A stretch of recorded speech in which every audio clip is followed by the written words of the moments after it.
And Quorum of the thank you. committee. Chair of the committee, of the We're council's recording. committee. Thank you very much. Hi, everyone. It is May 28, 2026, 1 o'clock. This is a regular meeting of the Community Resources Committee of the Town Council. Pursuant to Chapter 2 of the Acts of 2025, which extends through June 30, 2027, the ability of public bodies to meet in a remote or hybrid manner without a quorum of members in person, this meeting will be conducted via remote means. Members of the public who wish to access the meeting may do so via Zoom or by telephone. No in-person attendance of members of the public is possible, but every effort will be made to ensure that the public can adequately access the proceedings in real time via technological means. So we will call the meeting to order, and it is 1:01, and there are no public hearings. So we move to the main content of today's meeting, which is to interview folks for planning board positions. I just want to say thank you, everyone who has put your hat in the ring. It really means a lot to have an active and widespread representation of folks from the community to participate in committees such as boards and committees such as the planning board. The CRC is responsible for recommending applicants for the town council to vote on. And so that's a primary focus for today. I'm going to go around. Most of us have names that show up on the screen so we can actually see each other and understand who each of us is. But I think it might be just helpful to have folks go around and just say your name and then what district you live in town. And I'm going to go by my screen, and I'm going to go to Glenn Hazelton, please. Hi, I'm Glenn Hazelton. I'm not really sure what district I live in. I live in South Amherst. Probably 5. Okay, fine. Evan Naismith. Hey, I'm Evan Naismith. I'm District 5 as well. Thank you. Roy Johnson. Roy Johnson, I'm in District 2. Jesse Major. Hi, Jesse Major. What district am I now? I'm in, remember. I'm in, Jen, what district are we in? 4. 4A? Or is it B? 4B. 4B. Andrew Smith.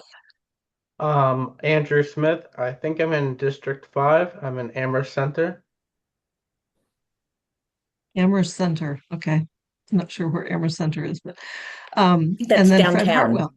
Downtown. And then Fred Hartwell. Fred Hartwell, I am on the very edge of District 5. I used to be in your district, Pam, but then we got redistricted. So I'm almost in your district, but not quite. Good. Thank you. That's helpful. Sort of spreads the picture. I'm going to just you've gotten the instructions. You understand maybe how this is going to go, but we will conduct this as a group. So we'll take turns. Each of the counselors will take turns asking a question. We will rotate alphabetically with the starting person, so nobody has to start all the time. And 2-minute answers are perfectly okay. If everyone did 3-minute answers, it would take us 20 minutes to answer each question. So we're really looking at sort of broad brush information from you to give a sense of who you are and what you bring to the table. So that's the gist of it. And following this meeting, we will deliberate and then send a recommendation report to town council. There will be a vote on Monday night, June 1st. And they are in fact the voting authority, but we'll communicate the outcomes to all of you as soon as we have those final outcomes. So I'm going to start in with the first question. And I will start with asking Mr. Hartwell, since he is the first in alphabetical order. Mr. Hartwell, what prompted you to serve on the to apply to serve on the planning board? Well, as you know, I'm applying for reappointment. I know a great deal about land law and zoning, in part from my prior service on the board at the end of the 1990s.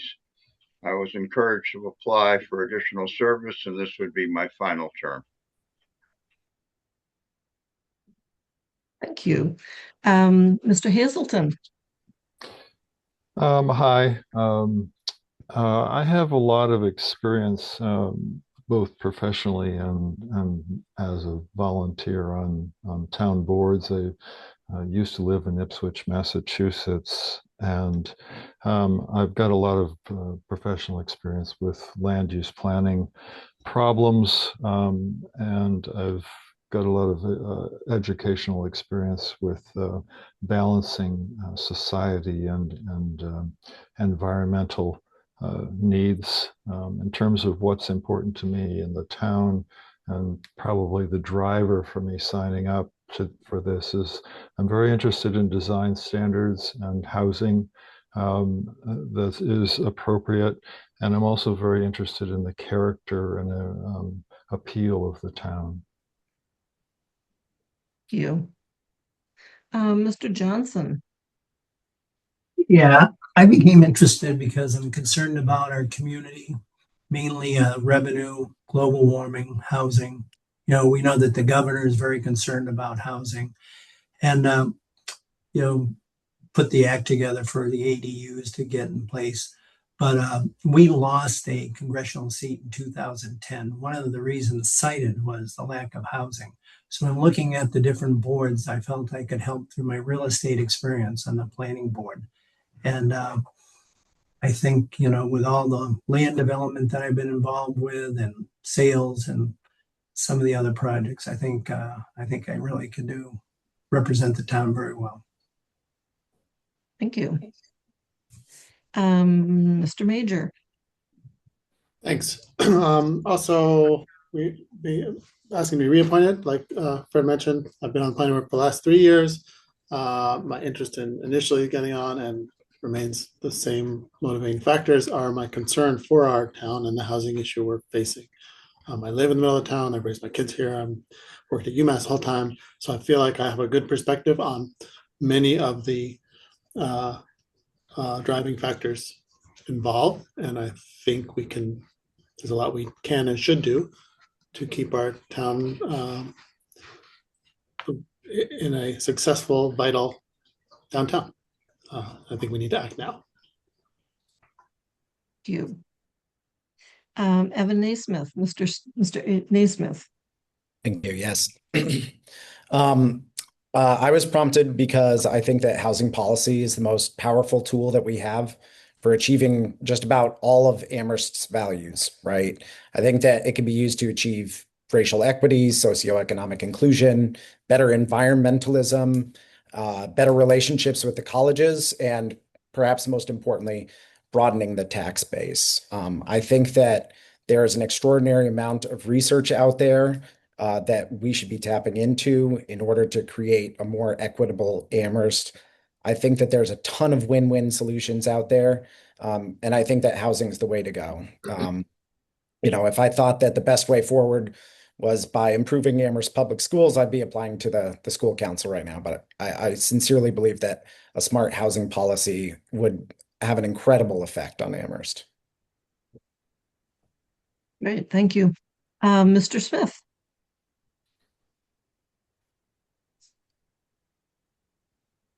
I applied because I care about the future of Amherst, and I want to be a part of the decision shaping of housing and neighborhood transportation and small and businesses.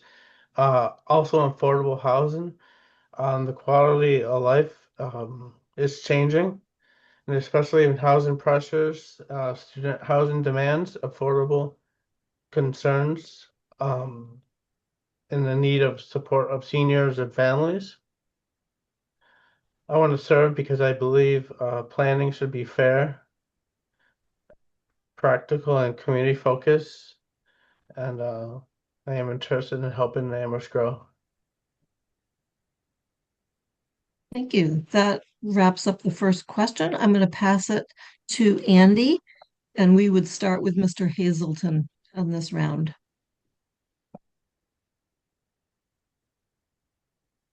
Okay.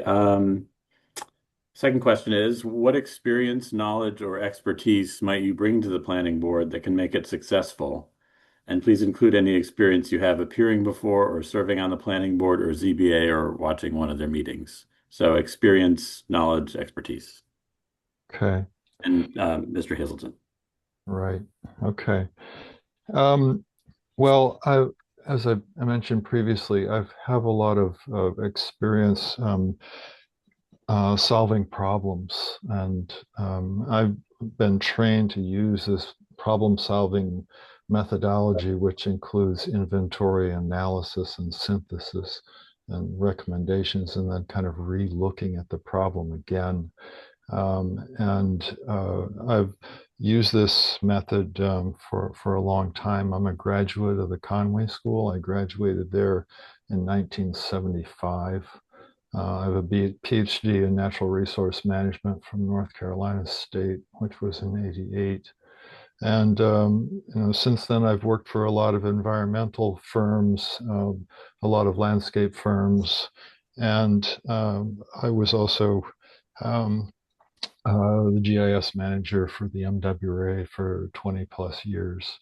And during that time, I was also the chair of the Open Space Committee in Ipswich, which we managed to get ourselves an award from the regional GIS office for the land planning and open space planning that we did in Ipswich. So I think I have a lot of practical experience and expertise. Thank you. Next is Mr. Johnson. I've been involved with a lot of development programs, projects over the last few years. Some of the more recent ones are, I helped the 5 College Consortium find a spot over in Hatfield, and we jumped around to several different spots, and we found out that the buildings that they put over the new courthouse over off of Route 5 in Northampton, they use certain technology to be able to push water out of the ground, and we use that technology to go back to the Hatfield site and build a textbook annex for the 5 College. I also was very involved with Valley CDC in a couple of projects. The latest one was the one on Pulpit Hill, where they're putting 35 affordable homes there. And I've been on several boards. I've presented to several of the planning board town members, Hadley, East Hampton. So I'm pretty familiar with the process. Also, I've worked with all the attorneys in the area and watched them go before the boards.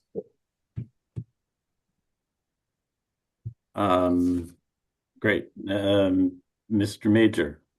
Thanks. Most important experience is probably the last 3 years serving on planning board. So I'm pretty well versed in the issues that come up to planning board and where I think we're going. Yeah, in addition to that, just watching the town for the last 20 years and keeping an eye on related issues. And again, that's really what prompted me to join the planning board in the first place. So I'll just stop there. Mr. Naismith. Thank you. Yeah, compared to a lot of these other very well qualified candidates, I'm pretty new to land use issues. I took land use regulation at UConn Law during my 2L year last year, and I was immediately hooked. I applied a lot of the philosophies that I learned in that class to Amherst, and I found that we were doing a lot of things right, but we were also missing a couple of opportunities. Since then, I've exhaustively researched pilots and PPPs. I've talked to tons of residents, people from the planning board, town councilors. I've even reached out to multiple housing directors of peer municipalities to try to figure out how they deal with students, in their residential neighborhoods, to try to find solutions that are going to be able to work for everybody. I've even reached out to UMass, and they're a little bit more intransigent with their information, but Nevertheless, I've not yet served on planning board or ZBA. I am a board member of the Amherst Education Foundation, though. I've watched several of those meetings, however, especially those regarding Fieldstone's tax status, which remains a bee in my bonnet. Councilor Rooney, I thought you did an amazing job last week of moderating a very heated discussion at this very board meeting last week. So hopefully I can contribute to those conversations in the future. Thank you. And Mr. Smith. I bring a resident's perspective of strong interest in local government and willingness to carefully read material and decision and facts, including the Amherst housing plan and decision about zoning, development, traffic, and affordability of housing, also including schools and supporting of teachers, families, and businesses. Thank you. And Mr. Hartwell.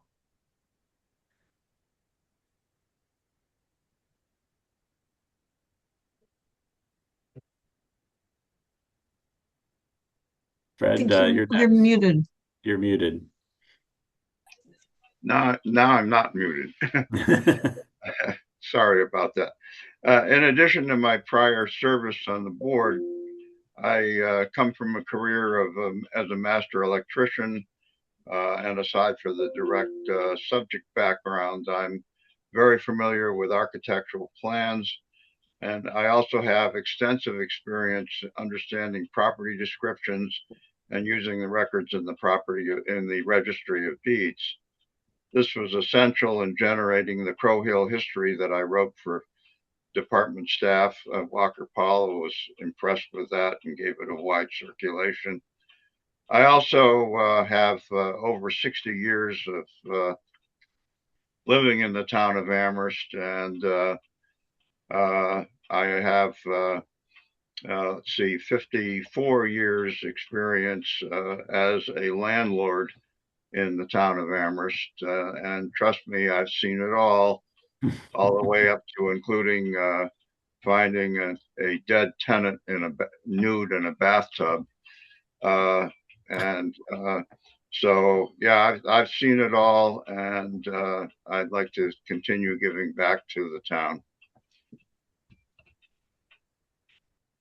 That is, we've gone through that round for that question, so I'll hand it off to Alicia.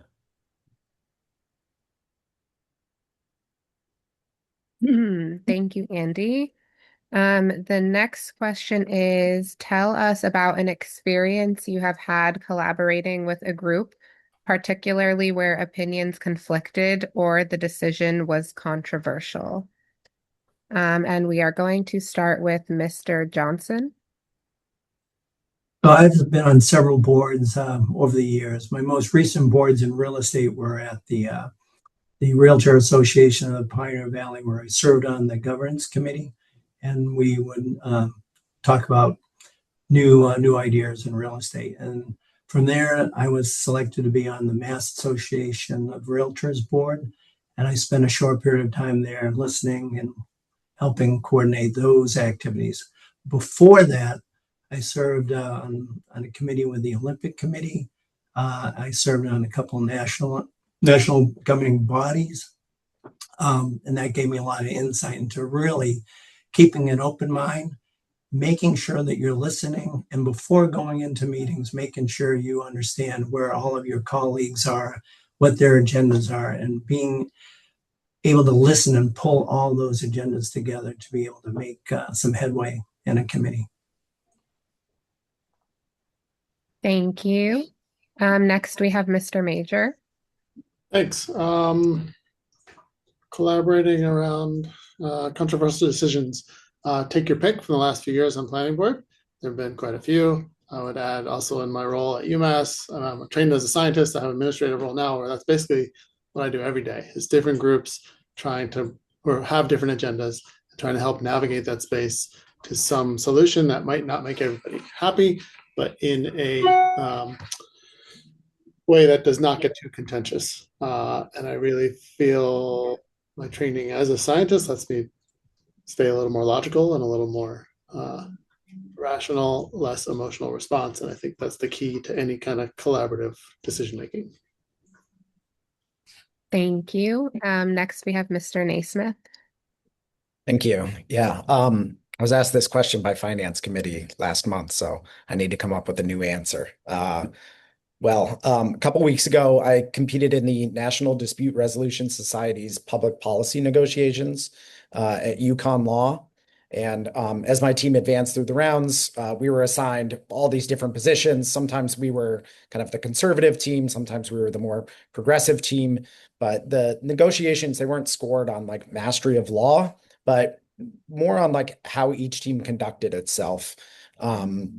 Only by listening were we able to understand what the other side wanted. And that's the only way that we were able to find any sort of middle ground. And, I don't know exactly how everything scored out, but I heard that all of the, pugilistic, the fighting teams, they all got knocked out very early, and all of the more kind of compassionate and listening teams, they advanced further in the competition. In the end, my team received the award for most professional and best rapport. And if I am elected to the planning board, I hope to be able to start my role in a listening and learning fashion. Thank you. Mr. Smith. In a group situation, we'll try to listen and first understand what people disagree. When opinions conflict, I think it's important not to take disagreements personally. I would focus on the facts, the rules and goals of the project. Decision-making process should allow people to be heard.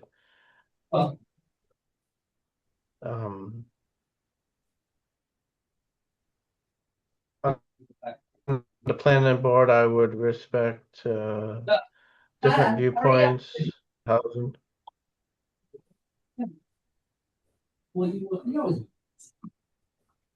I'm not sure whose background is. Maybe Mr.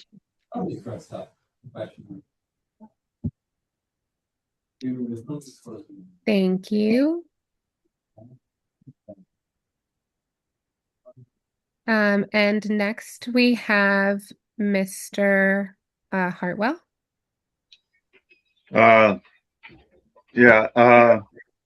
This is group experience. I spent 6 years on the planning board, ending 15 years ago, during which time, most of that time, I chaired the zoning subcommittee. I am also the now senior member of Code Making Panel 9 on the National Electrical Code Committee. I've now been on that committee for 36 years, and NFPA requires that any code making panel come to at least a 2/3 affirmative vote in order to advance a change in the code. And that requires constant work with people with other backgrounds. By NFPA rules, there are enforcers and contractors and all manufacturers and laborers and all different backgrounds. And out of that, you have to come up with a 2/3 vote. And I've been doing that now for 36 years on that committee. I also served on the Massachusetts Electrical Code Advisory Committee that decides what form the National Electrical Code will take effect in Massachusetts. And that also requires extensive work with people with differing backgrounds. And I seem to be very effective in bringing that about. Thank you. And next we have Mr. Hazelton. As I mentioned, I was chair of the Open Space Committee in Ipswich for 20 years. While I was there, we got through town meeting and administered a $10 million bond for open space acquisition. This required us to work with a lot of town boards, the town planner, extensively, developers, nonprofit groups, in terms of sort of piecing together a funding mechanism to actually buy some of these large pieces of property. I'm doing it. To do this, we used a systematic process that we developed. We also had to really hone our skills to be very democratic in the way that we made decisions, and to look for compromises where they were required, because all these decisions require compromises. So, over the years, we were very successful. I think there's about $1 million left in that fund at this point.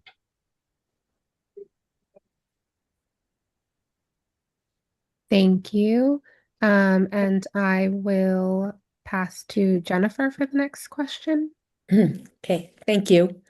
My question is, and I think we'll begin with Mr. Mager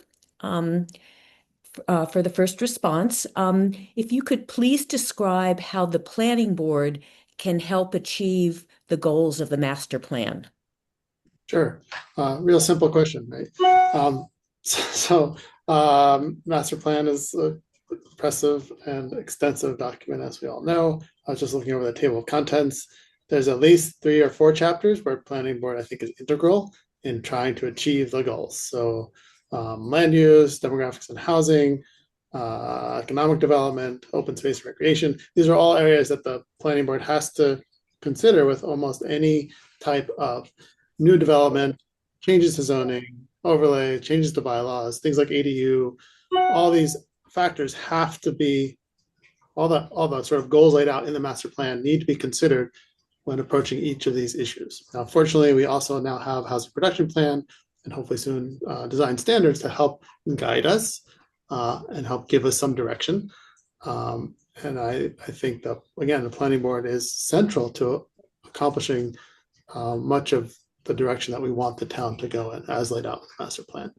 We just have to consider all these pieces and keep the main direction in mind in making all these smaller decisions as well that planning board deals with. Thank you. And we'll move on to Mr. Naismith. Yes, thank you. Yeah, I see the master plan as both a statement of values and an instruction manual for achieving those values. Just looking at the acknowledgements, you can see that there's dozens of brilliant individuals that collaborated on the document through extraordinary research. And most of them, to be honest with you, know Amherst better than I do, and they each understand some unique component of housing policy. Plus, that document was duly voted on, so it carries the legitimacy of the people of Amherst. So, the planning board should be tasked with implementation. How can we use the master plan to carry out the will of the people of Amherst?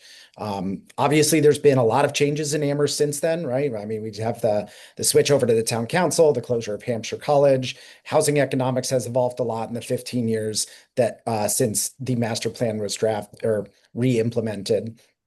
Sorry. I think that the planning board should use the master plan as its primary guide for understanding Amherst's goals. And then it should use the HPP and the CHP as kind of like a how-to manual, but obviously incorporating contemporaneous community input to help guide any decisions that the board comes to. Okay, thank you. And next we'll move to Mr. Smith.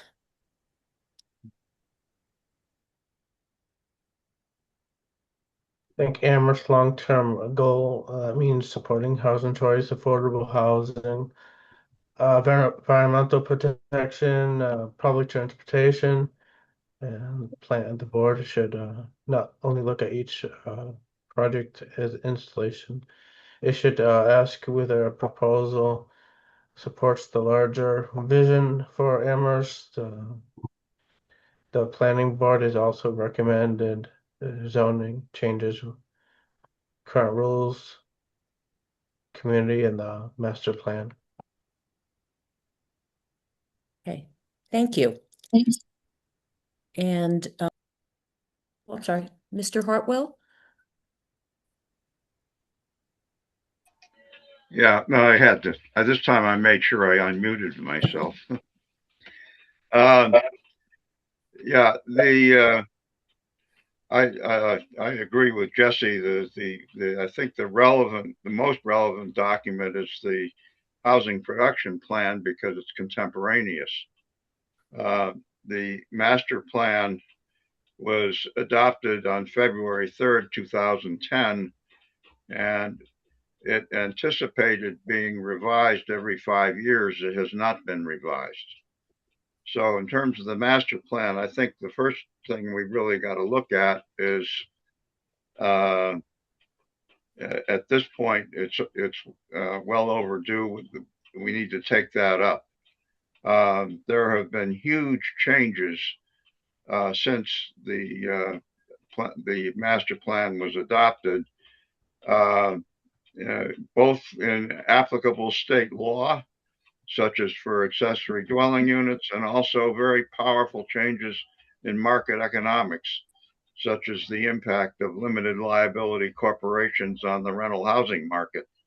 And these all require fundamental rethinking of future development. So, yeah, you always want to watch the big picture, but in a lot of ways, the master plan that we have is dated and needs revision. Okay, thank you. And then we'll go to Mr. Hazelton and then Mr. Johnson. So, Mr. Hazelton. Thank you.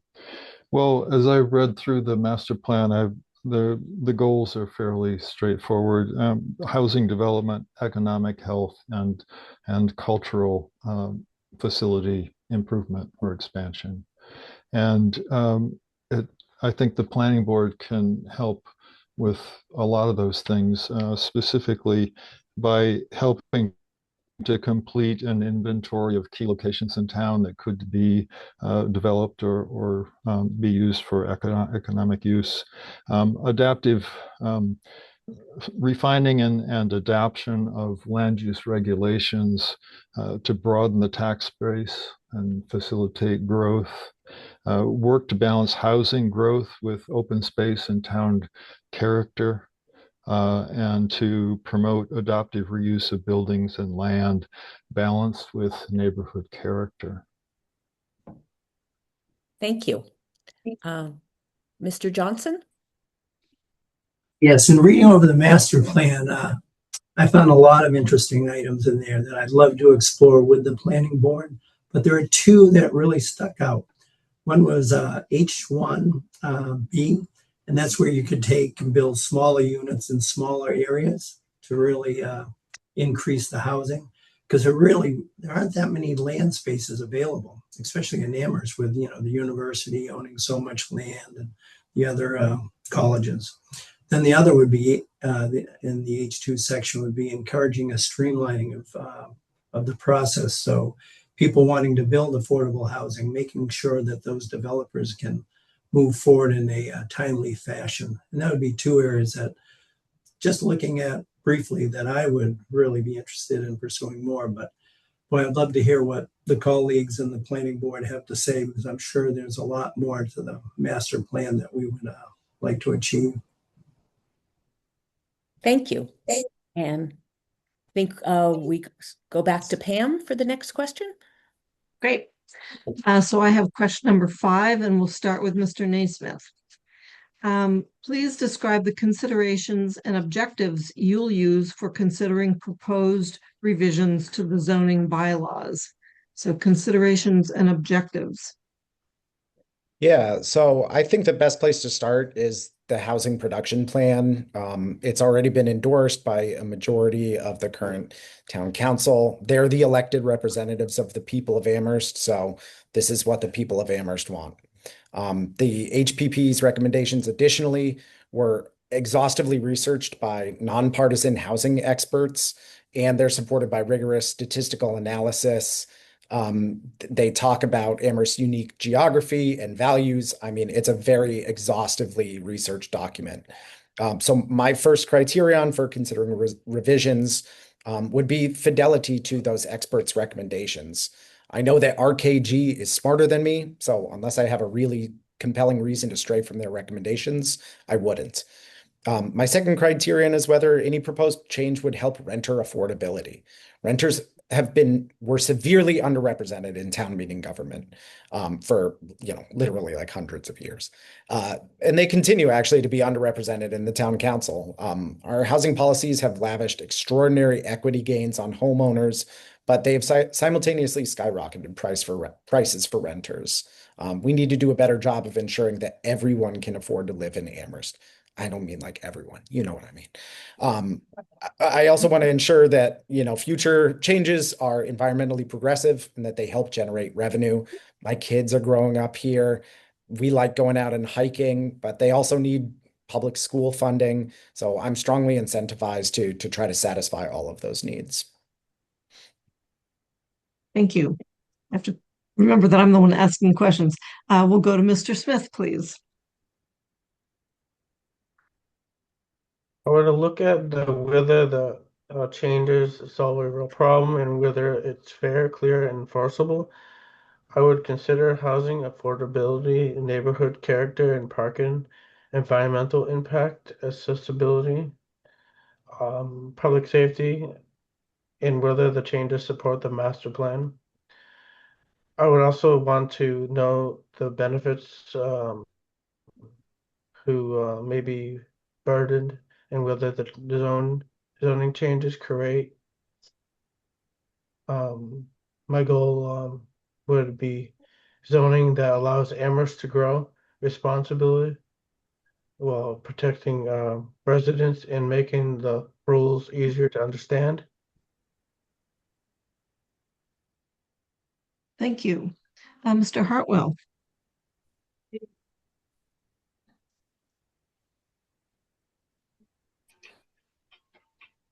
This is question 5, right? This is question 5.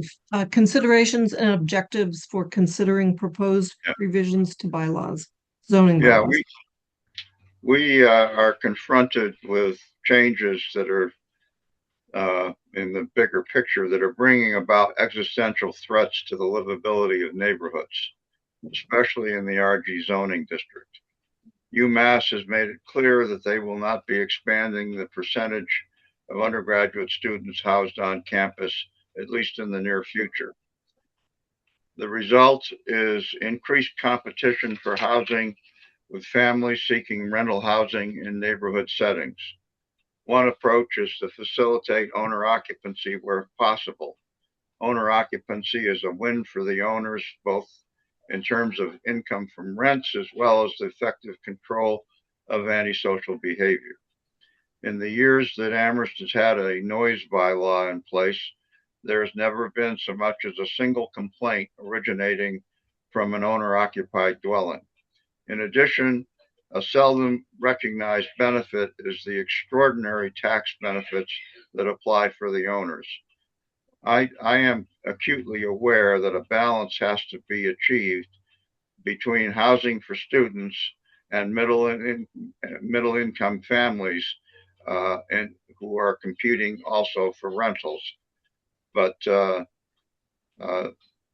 that is something that we can work with.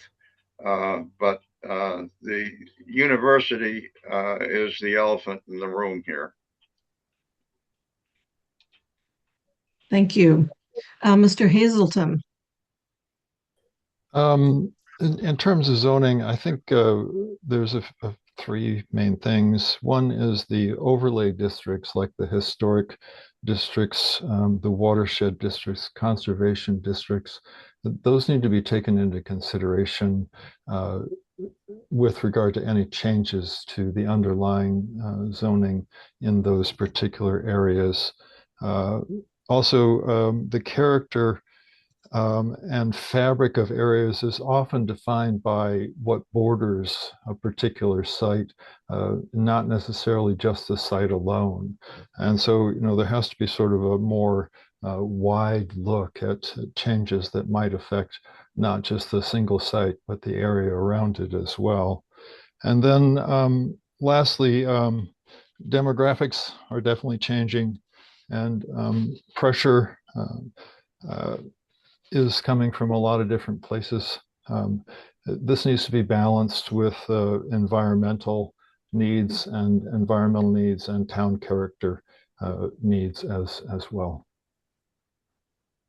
Thank you. And Mr. Johnson. So the master plan and the housing production plan really outline the objectives really well. As a new member of the planning board, I will need to listen closely and be able to feel which way the committee's going, and hopefully we'll set out a set of objectives that we can follow and move the town towards the master plan and the housing production plan. And I think I can help with that with my real estate experience. And I've been living in the town since 1971. So I have a pretty good sense of what is here, and I think I have a pretty good sense of where we can go. But it's definitely setting out your objectives and really sticking to it with the committee and working closely with the committee. But I will assure you that I will be needing to listen very closely for the first few minutes and learn what the planning board wants to do. Thank you. And finish up with Jesse Major, please. Thanks. Considerations and objectives. I agree with much of what's been said already. I would really highlight, in my view, what's often lacking in many of the things that guide us, including the master plan, including the housing production plan, is the somewhat unique situation Amherst is in. As many of you know, I spent a lot of time with Bruce Coldham and Fred trying to find other places in the country that have a similar population as we do. And we haven't come up with any, meaning a very small town of permanent residents with a huge number, very overwhelming number of, 2 to 5 year renters. That consideration to me has to be front of mind with almost every decision we're going to make, because the expectations of decisions are going to be different in our town. The outcomes are going to be different because of this extreme pressure that we have on the student renters. And I believe there are solutions to accommodate both student rentals and come up with ways to have new families, workforce housing, all that in our town also. But to me, that has to be primary in our considerations moving forward. Thank you. And let's see, I think I started with Mr.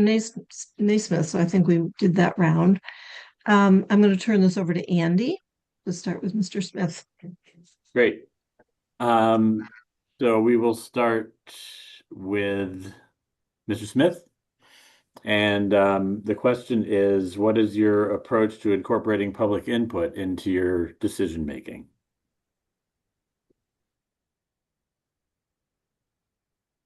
Public input is important because residents often see the details that may not appear in a staff report or application. I would listen carefully to public comments, especially from people directly affected by a proposal. At the same time, I understand that planning board decisions must be based on the law, the zoning bylaws, and the master plan. In the evidence in the record, I would not treat public input as a popularity vote, but I would treat it as a important information.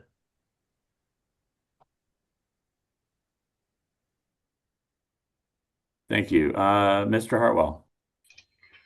I carefully review all public input. None of us enjoys a monopoly on truth. Just one case in point is the recent post from Ira Brick regarding enforcement of regulations on accessory dwelling units. And one of the issues raised in that involves a street that is close to where I am, and that situation is going to result in my next door neighbor to my west has thrown in the towels and told me that they're putting their house on the market July 1st and moving away from Amherst. Now these posts that come in are extremely important to pay attention to, and I take care to do that. Thank you. Mr. Hazelton.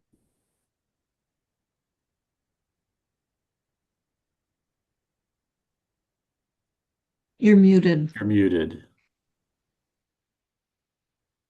Should never mute myself. I've been trained as a landscape architect, as I mentioned, and to do that, you have to work with clients, and you get trained in the public participation process, which really is, a lot of listening. It's been mentioned many times here today that listening is a critical thing, but not just listening, but taking what they say and using it to revise plans, and then coming back and listening again to what they say about that kind of a process, and then revising again and prioritizing what you're doing. You're trying to find a balance between the design and the needs, the development pressures and all that, and the public input as well. So it's really a lot of give and take back and forth. Thank you. Mr. Johnson. So question 7, I'm going to relate back to the very opening statement. What I really see that Amherst needs is we need to be able to increase housing, increase revenue because of the tax structure that's going to change. We're not going to be helped out by the federal government and the state government as much as we have in the past. We really have to think closely about how do we generate revenue. So I picked out 3 areas in the production housing plan, and I'm going to read them. So A1, develop small multifamily homes with a scale of Amherst neighborhood. An example of that is the cottage court diagram. I'm excited to see something like that develop in Amherst. And if the committee is on board on something like that, I think that's one area we can go. A2 is a strategy to increase population density at our centers with a category small, medium, and large. Mr. Johnson, I'm sorry to interrupt, but you might want to save that answer for the next question, because that's the one we're going to talk about, the housing production plan. So this one's just about how do you incorporate public input into your decision making. Oh, I'm sorry. You're well prepared for the next one. Jumped ahead, yeah. So just listening to the community, working with contractors, making sure that the community is listened to. And you can do that through emails, through forums, and through other avenues like that. But I think the ability that I've had in working with contractors, developers, Valley CDC, the attorneys in the area would really give me that ability to be able to do that. Thank you. Mr. Major. Thank you. Public input. I think there's 2 important aspects of considering. Obviously, take all comments. Everyone is entitled to share their thoughts, certainly for planning board and any other town functions. Couple of things that always cross my mind are: A, is the comment or point being made relevant for that one person or 10 people or the whole town?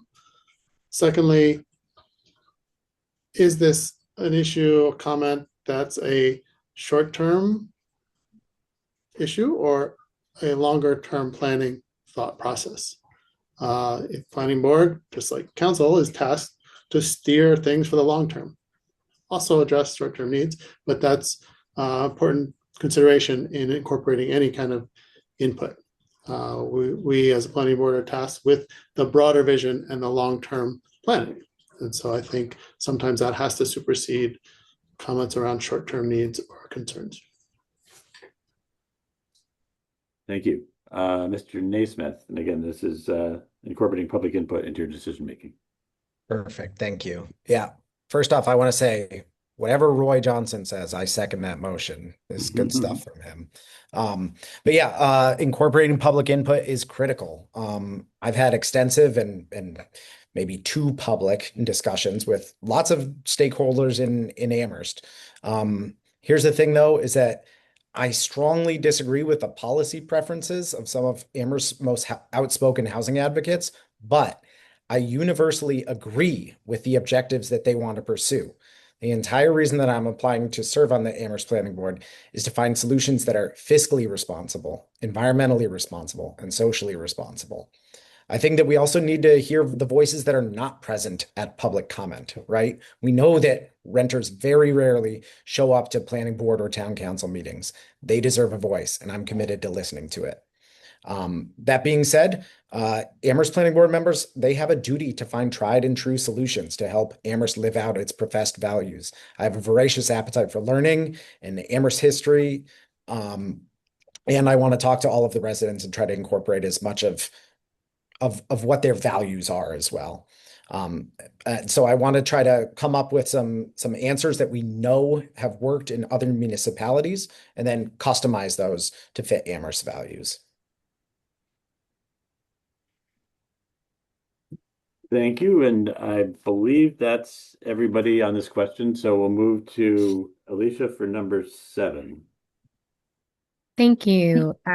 Okay, question number 7 is there are 8 strategies in the housing production plan that lists the planning board with partial lead responsibility for implementation. Which 2 or 3 of these strategies have the most potential and why? And we will start with Mr. Hartwell. I support in part the A1 strategy for upzoning, specifically separating 3 and 4 family dwellings from apartments.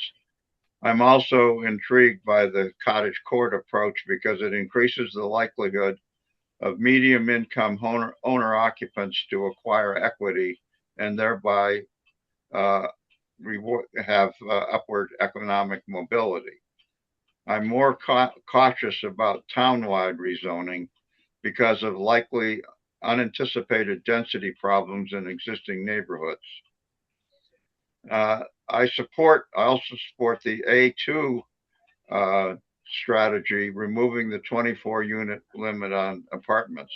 We're looking at this in our prior discussions about the overlay district for North Amherst abutting UMass and parallel to, but not on North Pleasant Street. This is from the zoning subcommittee of the planning board that I'm now on. So those would be the 2 that I would focus on at this time. Thank you. And next we have Mr. Hazelton.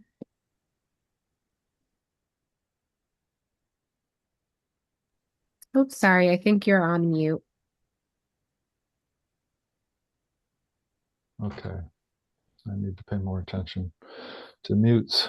A1, I think, is very interesting. This missing middle concept is very appealing to me. I think it's a proactive response to demographic changes in housing costs and land use. It also helps, I think, to clarify the zoning bylaw regarding the definition of apartments, which from what I can see is considered to be too inclusive at this point.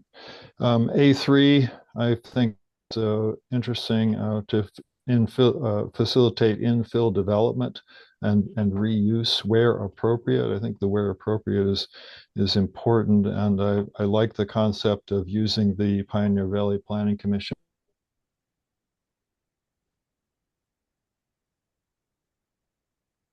model language, that they have some language to work off of already.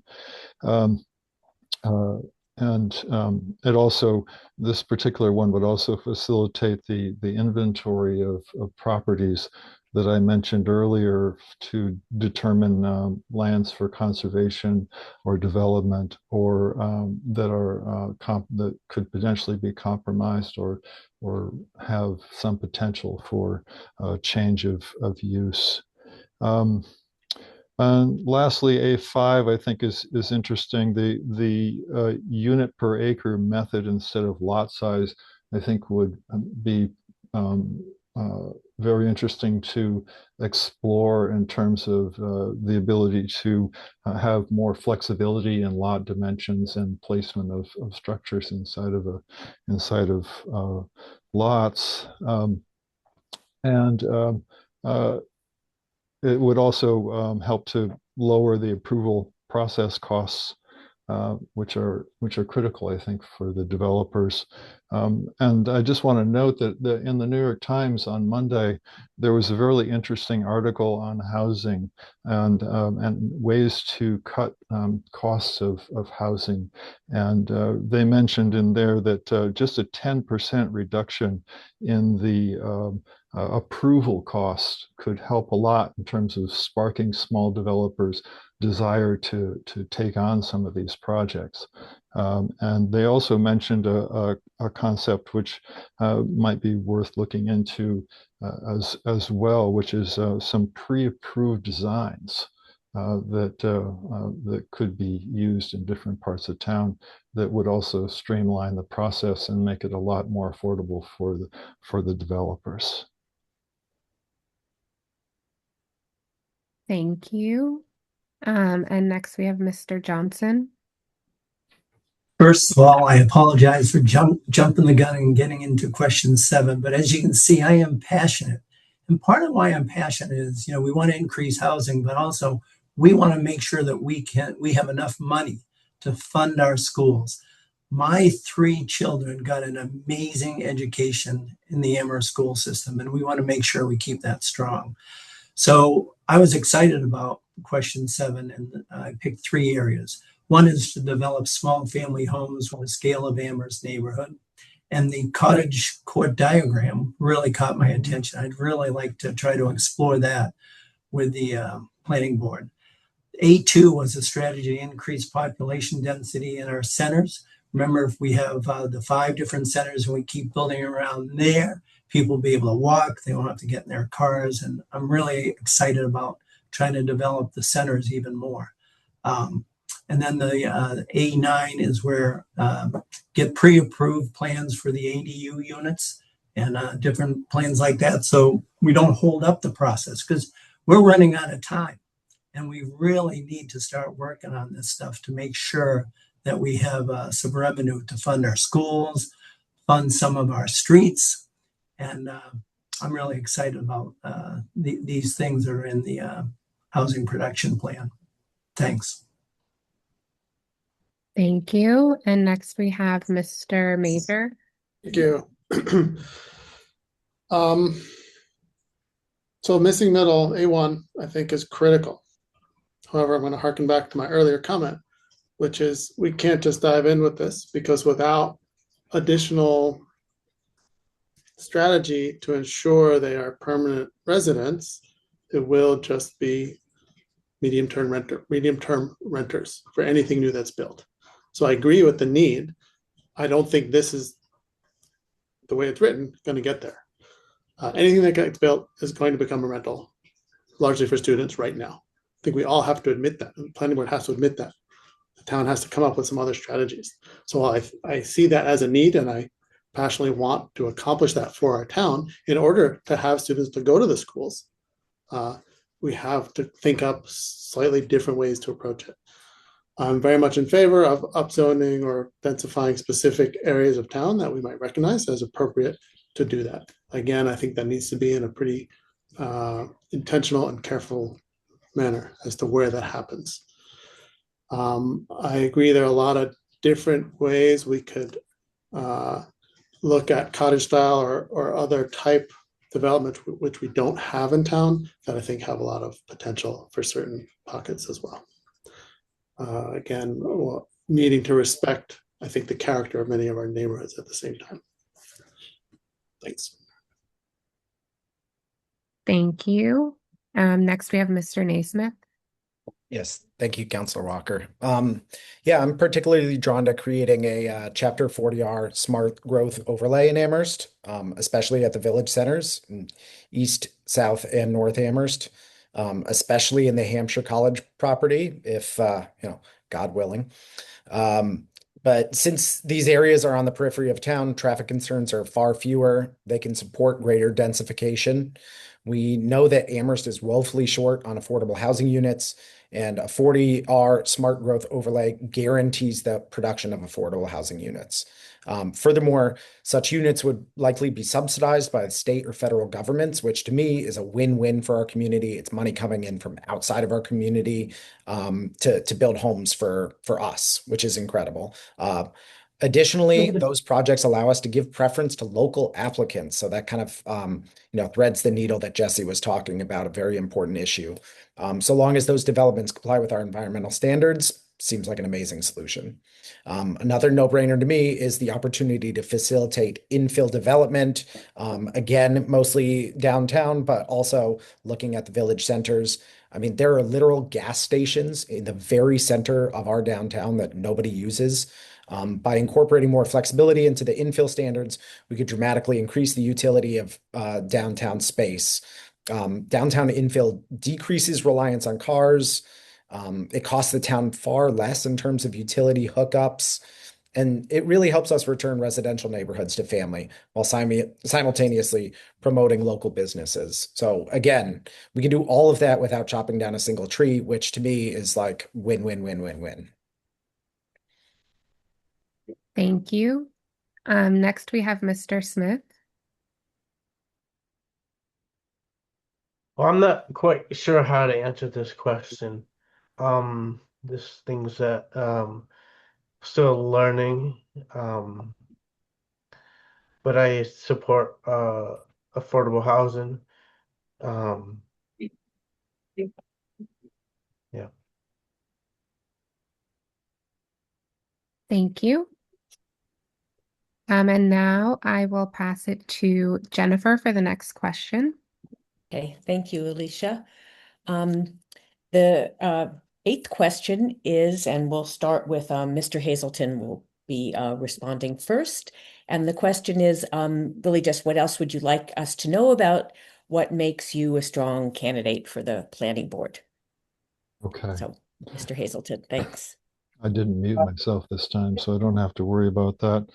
The other thing that I haven't mentioned is that, besides working for the MWA and being chair of Open Space Committee, I also taught at Northeastern University in Boston as an adjunct professor. And I taught graduate students in the environmental studies and the policy and planning school in GIS. And I discovered a number of things in doing that. I taught them technical skills, of course, but I also helped them with the individual projects which were required of them, and many of them had never done such a thing before. And what that led me to do was to help model problem-solving skills for them, which is something that comes naturally to me because I've been doing it for so long. But in order to do that, I had to really listen to what it is that was interesting to them. A lot of them didn't even know what kind of project to do. So I'd have to help them kind of figure out based on their desires, whether it was housing or environment or law or water or whatever it was, and come up with a project plan. So I think that all those years of doing that really honed my skills at listening. And what is that? The hell is that? That gold yellow. It's a flashing sign. Somebody who has an unmuted, Mr. Johnson, maybe you have an unmuted. If you could mute your mic. Sorry, Mr. Hazelton, go ahead. Okay, well, I was just about done, but I think my listening skills and my ability to do some creative problem solving have been strengthened a lot by all those years of teaching and working with a large variety of students from different aspects. The other thing I'd mention about GIS, which I haven't really talked about very much, is that there is a whole movement these days in using GIS to help visualize lots of different priorities and simulations and scenarios. And that's something that I'm quite facile with and would look forward to working with the GIS department in Amherst to facilitate and use as part of my expertise for the planning department. Thank you. And the next we'll move on to Mr. Johnson. So now you have to unmute. Sorry. Getting used to that, sorry. So I've been involved in Amherst since 1970. I've lived here, raised a family, and the experiences I've had in fundraising, sports, arts, I think have given me the ability to really appreciate the town of Amherst and what it has to offer. And I'd like to share my experience in real estate and be able to help the planning board move towards some of the objectives in the master plan and the housing production plan. And I'm really excited about even going over and reading the housing production plan in depth. And I think it's a good plan. I think it's something that I can help the planning board move forward to and follow that. Thank you. And next on my screen, Mr. Major. Thanks. Maybe an unorthodox answer to this question, but I don't want to be on a planning board. But I feel it's so important, and our town really needs to make some moves, that I'm willing to do it, and I will find the time. On paper, I don't have the time, but I will find the time, just like I've done for the past few years. That's all. Thank you. Mr. Naismith. I too might prefer to be at a Little League game, but I hear you. Yeah, so I mean, despite my relative lack of experience compared to a lot of these other amazing candidates, I'm working on it full time. Like literally right now, I'm in a law office and I'm working on governmental relations, property and zoning issues. I'm going to be doing that all summer. Next semester, I'm taking a very heavy course load of applicable coursework. I've even actually started to codify the recommendations, some of the recommendations of the HPP, and I hope to be able to present those to the town councilors for consideration and to meet further with Jeff Bagg. I already met with him and Nate Malloy to discuss some of these issues and ways that I can help the community. Other than that, I'm looking forward to learning more and to listening to residents and to try to figure out what housing solutions can help best provide for Amherst's future. Thank you. Mr. Smith, you're next. What question is this for? This is the question about anything else you would like us to know about you that makes you a strong candidate for the planning board. Well, I am willing to listen and ask questions, learn from staff and other board members, and make decisions based on the facts. I understand that planning board can be controversial, but I would approach it respectfully and professionally. I want to be a part of Amherst, where it's a place for seniors and can age and place families can stay, students can be housed responsibly. Businesses can succeed, and residents of different incomes levels can live here. Thank you. Thank you. And the last for this question is Mr. Hartwell. Well, I have a very long connection to Amherst. I've been here over 60 years. And my wife was actually born here, and her father was born here. Her grandfather moved here in 1920, and he, along with French of French Hall, are the two people who planted Orchard Hill. The apple trees on Orchard Hill were planted by my wife's grandfather.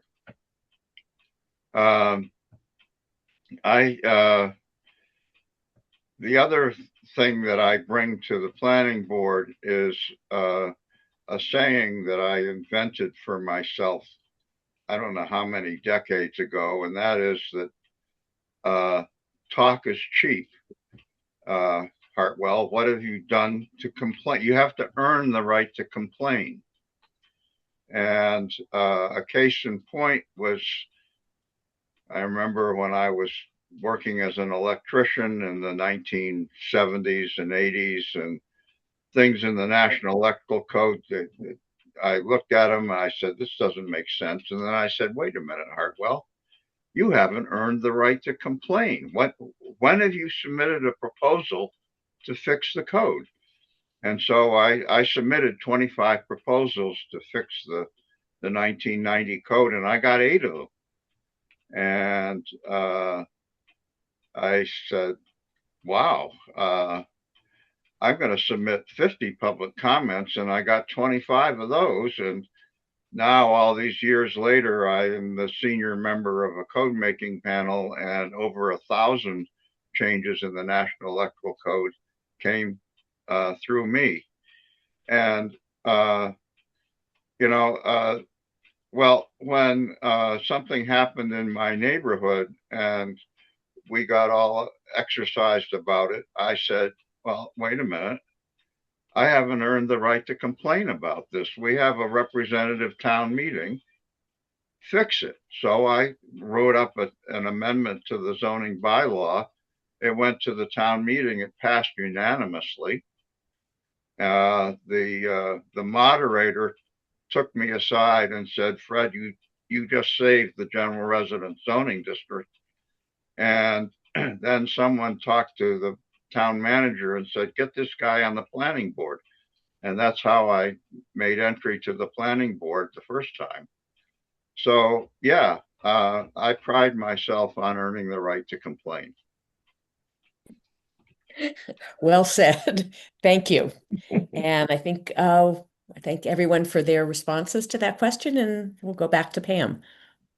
Thanks. I have the easiest question of all, and some of you had partially answered it, but I am asking to confirm that you have the time for meetings, hearings, and site visits. And if you are currently serving on some other town board, will you have time to do both? So I'm going to start with Mr. Johnson.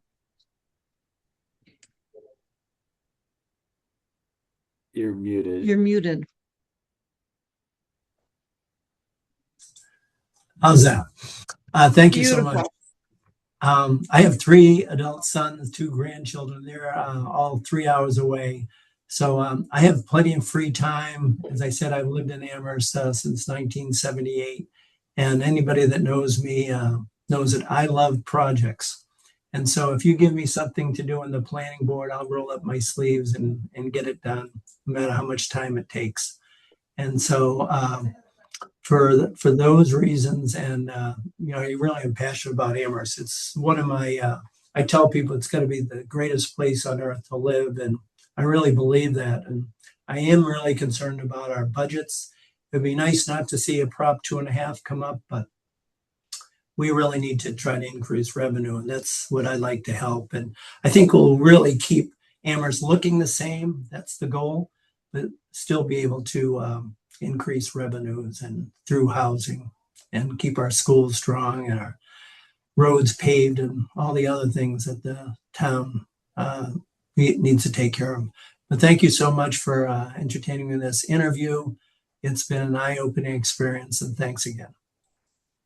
Thank you. Mr. Major. Yes, I do have time. Thanks. Thank you. Mr. Naismith. Yes, I I think you guys already know I'm going to spend all my free time doing housing stuff anyway, so let's do it. Mr. Smith. Yes, I fully understand. Perfect. Mr. Hartwell. Yeah, I am retired, and I do have the time to function. And during my prior service, I don't think I've ever missed a meeting, uh, especially because they're virtual. I remember one meeting occurred while my wife and I were at a musical event in Pennsylvania, and I just got on with my laptop and attended the meeting. So with that function available, I can certainly do it and have done it. Mr. Hazelton. Yes, I'm retired too. I moved here about 4.5 years ago, and so I'm still really getting my feet embedded in the community and involved in a variety of different things. And I'm looking forward to really focusing on some holistic planning that is not just a sort of a one issue sort of approach to to being involved and looking for creative solutions to many different problems. Great. Thank you, everyone. I think that's everyone, and that was all the questions. I really appreciate your time. It is always sort of a revealing process. I always learn something listening to people discuss these topics and what priorities arise.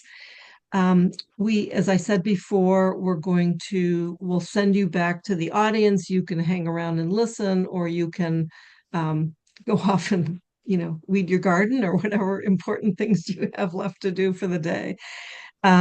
We will be hopefully summarizing our thoughts and making a recommendation that will go in a report to the town council for Monday's meeting. I will wish again that I'm just very appreciative of everyone's interest in serving on this board, because it's an active and very it has the opportunity to make real change in Amherst. So we appreciate it. I'm going to ask for some help, maybe from Athena, if Athena is here. Yes. To help put folks back in at least attendees list. Will do. Thank you very much. And I want to make sure that we still have, yes, and thank you, everyone. It's been great. Make sure that we have Mandy Johanneke, who is calling in on the phone, and just make sure she can still hear us. Yes, I can. Excellent. Good.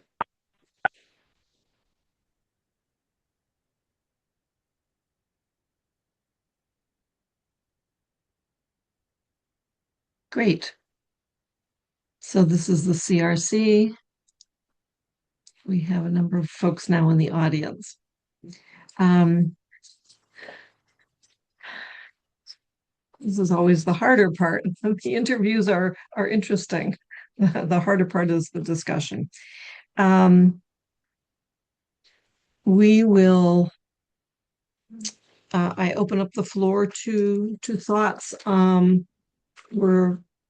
If we consider our selection criteria, I just looking for feedback from you all.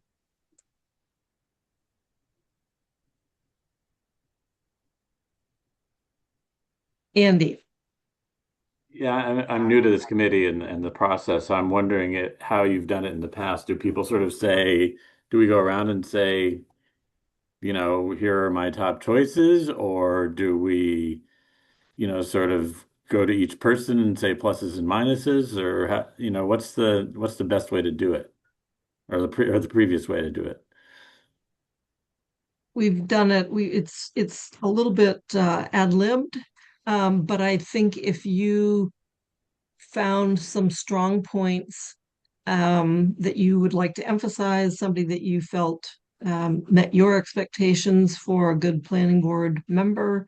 I think that would be a reasonable place to start and perhaps suggest why you're making that recommendation. Jennifer, other thoughts? So I'm just thinking in terms of maybe one way to start. I'm not sure if we did this, if or how many times we've done this previously, but there are two current members of the planning board that interviewed that have each completed a first term.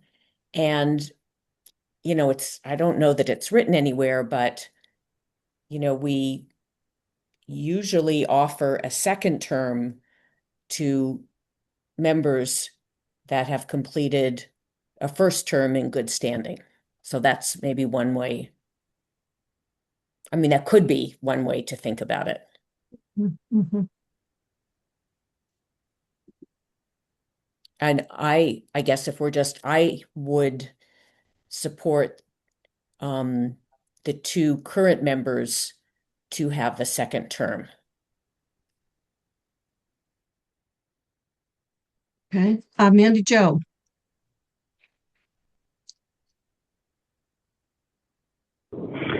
Yeah, the selection criteria actually does not give preference to reappointments. We have to consider everyone separately. Their experience does fall into that, but they are not given preference. I believe we have 3 openings to fill.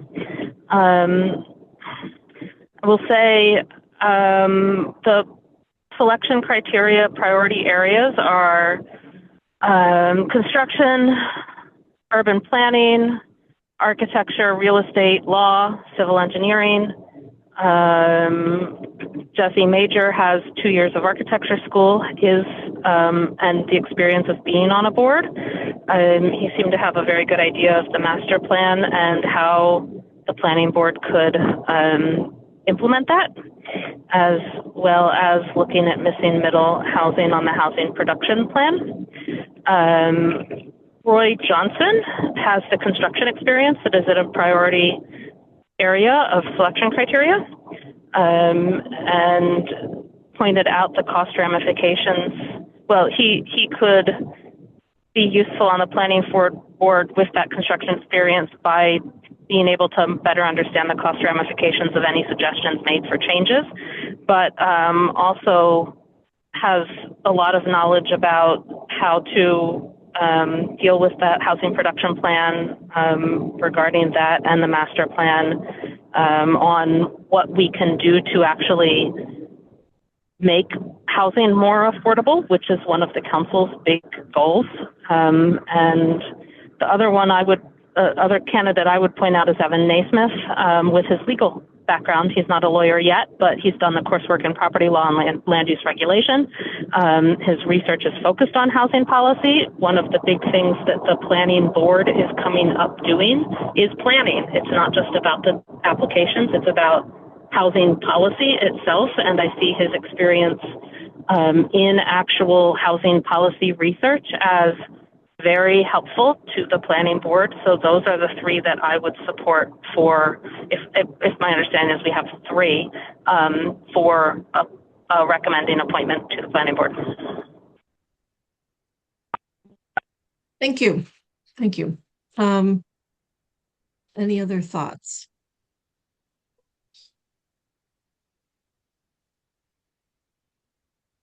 Jennifer. Yeah, I have a concern that of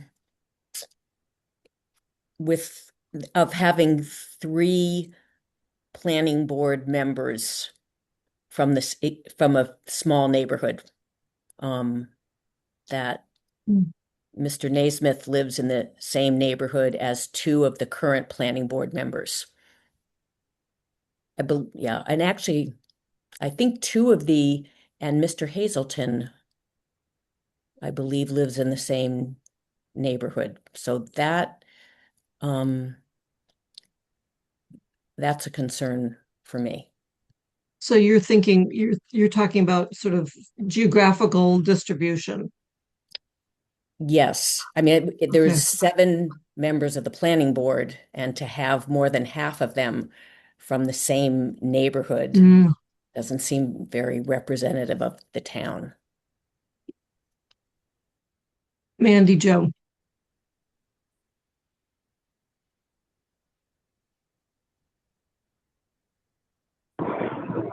Sorry, I think I forgot to lower my hand. I didn't quite hear all of that because my cell connection went out, so I'm not sure I'm ready to respond to anything Jennifer said. I'll try to remember to lower my hand. You did lower it before, but it looked like you raised it again. I should take that back. I should say there would be 3 out of the 7. From the same neighborhood. Yeah. Andy, I can't tell if your hand is up. Well, it can be, but I mean, we're going to. I'm You know, happy to you wait. have it's the hand is yellow on a yellow curtain Yeah, right. behind you, so it's hard to see. Oh, really? Yeah. When I put it up, it's on the white side. It's on the other side. Over here. Oh, okay. I'll just raise my hand when I'm ready. That's fine. Counselor Walker, any thoughts? Initial thoughts?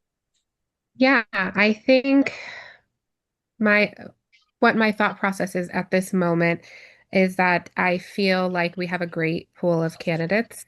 And I'm thinking more about composition as opposed to individual applicants. And so I'm not sure, I'm still sort of processing and looking at what we have set as our selection guidance to determine who I think the 3 folks who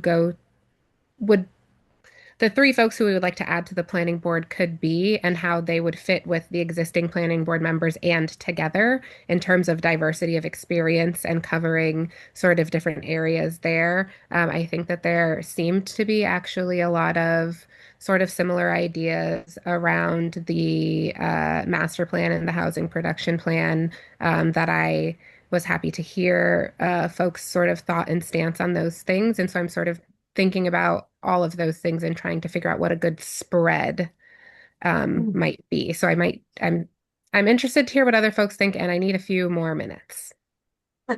This is, yeah. Andy, then I'll put my thoughts out. Yeah, I was looking at again at sort of the categories of people that were not that I guess the current chair listed as not well represented, and underrepresented areas. A particular benefit would be someone with landscape architecture or urban design experience, a civil engineer with expertise in traffic and stormwater engineering, an attorney or person with real estate development experience. So it sounds to me like Mr. Johnson has real estate development experience. It sounds to me like Mr. Major has landscape architecture experience or background and is a serving member of the board. I think while he's not an attorney, I think Evan Naismith has the legal approach and is rapidly gaining experience that would be useful. I also think that it would be useful to have somebody who is younger than 70 years old on the on the board, nothing, some of these people that I'm saying are in that age range, but I think it's important that to have somebody with kids in this, to be thinking about, and I think that would be a refreshing perspective to bring to the table, and also the articulation of the needs of renters and not just property owners. So those are interesting to me. I also think that Mr. Hazelton brings a lot of interesting, landscape planning experience. He's chaired a board before. I'm curious about the challenges in Ipswich in terms of trying to make sure you preserve enough open space, which is not really as much of an issue in Amherst because we've been very good at preserving open space. We don't have very much developable land. And so that's it's a different kind of challenge. But I think some of his skill set, the GIS was attractive to me, the landscape planning experience was attractive to me. I'm not sure what his when he talks about balance, what that what that means, but I think he has a good skill set. So those are the four that I thought that I'm trying to sort out. But I think having a mix of folks who are focused on renters, who understand real estate, who have architecture background and have served on the board, and somebody who had GIS experience in landscape planning, those are good things to bring to the table. Can I weigh in? I have appreciated the housing subcommittee that was formed on the for the planning board, and I have appreciated the very constructive conversations that have gone on that are actually trying to look for some options and solutions within potential zoning or existing zoning. And I would strongly support Jesse Major continuing. I think 3 years you understand how the pieces fit together, but I appreciated his feedback, as was already mentioned. I had forgotten that he had a general architecture background and construction background, which is always helpful. The ability to read plans, but also then to think kind of broadly about urban planning, I think he said was his focus as in that study of architecture. So I would strongly support him. Fred Hartwell is sort of a sleeper. I think he developed several zoning bylaws, as he said before, he developed several zoning bylaws that were passed and adopted by town meeting. He's very good with wording and understanding how you craft a zoning bylaw that takes care of all the dotted I's and the crossed T's. So I would certainly be supportive if we recommended him to continue for a second term. Thirdly, I think I understand this sort of distribution of ages, distribution of geographic distribution in town. And that said, though, I think Mr. Hazelton has some really interesting urban planning, land use planning, analysis, and the ability to do simulations and visual analysis is really exciting to me. That's the kind of stuff that we don't have any sort of expertise like that on the planning board. So that's where I'm leaning. Jennifer.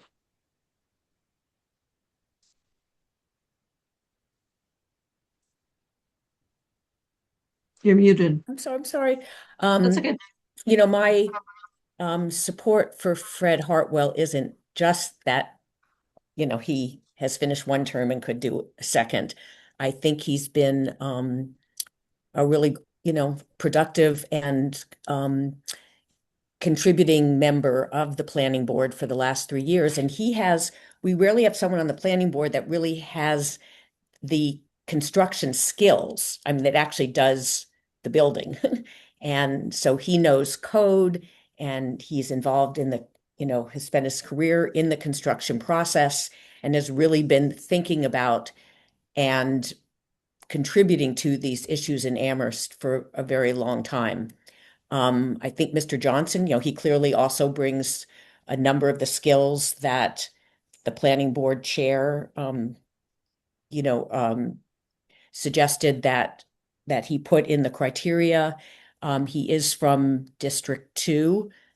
So, I don't know that we've had a planning board member from that part of Amherst. And I do think it's very important that the planning board be as representative geographically of the town as possible, because the plans that come before the planning board are from many parts of town, not all parts of town.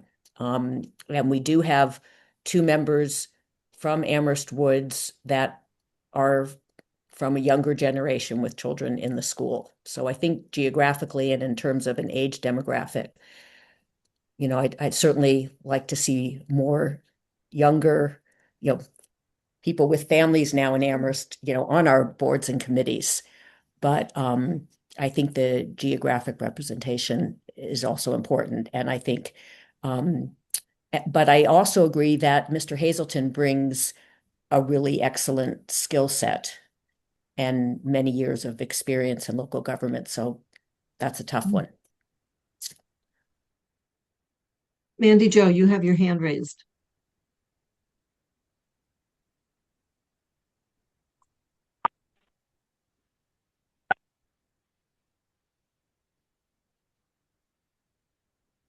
Want to try again? I didn't think I raised my hand, so I think I'm potentially, because I can't see whether it is or not, I'm just doing star numbers. So I think I might be off. Is my hand showing raised? Yeah. Okay, I will unraise it for now. Do you want to speak while you have the opportunity? No, I'm willing to wait. Okay. Counselor Walker. Yes, I just have another process question. So typically when you all vote recommendations, I know they come in different numbers, but are we voting one at a time, or are we thinking that we'll do a motion that has all 3 folks? Because if we have consensus on individuals as opposed to the same 3 people, did we want to try to move it forward that way, or are we hoping that we'll do 3 at the same time? I would prefer to do 3 at the same time. I think if we as a committee can come to consensus, that's a pretty strong position. I frankly, we have in the past sent applicants forward, and I'm guessing they may not have been unanimous decisions, so it was kind of a split vote, and that ended up getting carved up into individual votes at the council meeting. Andy. Would we ever Counselor send, Hanke's hand was up. Should I see that, but I was like crying wolf. Okay. Mandy, do you want to try again? Sure, I was going to try and answer Counselor Walker's question, which is similar to what Pam just said. I think it depends, where numbers are, where there might be some consensus, where there might not be. Sometimes the motions for something like this, where there's 3 openings, might be 3 separate motions, or sometimes there might be 2 motions because there's consensus around, or close to consensus around 2, but not consensus around the 3rd. So I think it just depends on when we hear from everyone where the leanings are, and with a little more talk, what happens next based on that.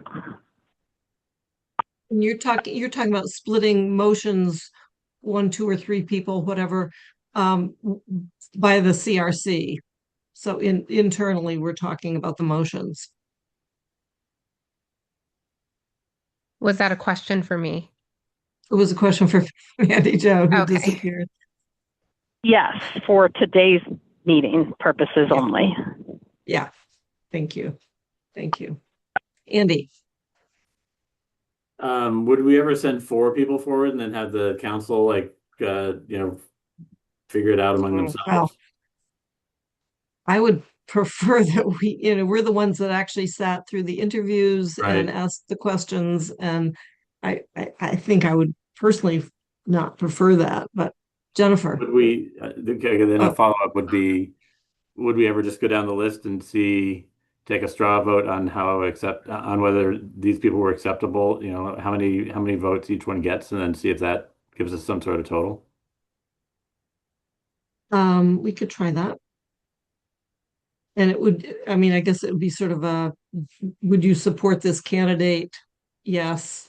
If you don't support the candidate, then nobody raises the hand, I guess.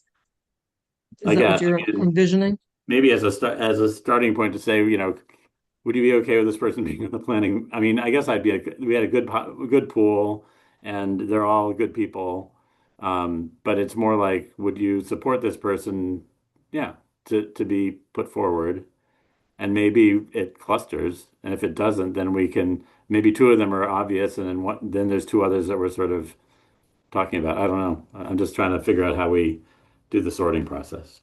Yeah, maybe we could do that to come up with a second round of like a primary and a final. Jennifer, you've got your hand up. Yeah, we have done it in the past where we have each gone around and said, if there's two openings, who are two are in this case three. So we could do that and see, if any candidate has a majority. But I also want to say that the CRC has presented their recommendation to the full council, and I think this is probably more happen when it's a split vote. And then the council, so the majority may recommend, two or three candidates, depending on how many openings there are, and the council may vote otherwise. So, so no, we've never recommended more candidates than there are openings, but the CRC doesn't have the final word. It is with the council. Right. Councilor Walker, you look like you're ready to say something. Thank you. I was wondering because I have four sort of candidates who stood out a little bit more strongly to me, who I just have marked on my own notes with stars. At least one of them, maybe two of them, I think everyone has mentioned also liking them. And so I just didn't know if it would be appropriate to just move to a point one that everyone has mentioned or two that everyone has mentioned, and then have like a broader discussion about the third, or if that's not how we want to approach it, which is why I was asking, like, would it be harmful to our discussion if we moved to a point, or if I moved to a point, the first person who stood out to me now?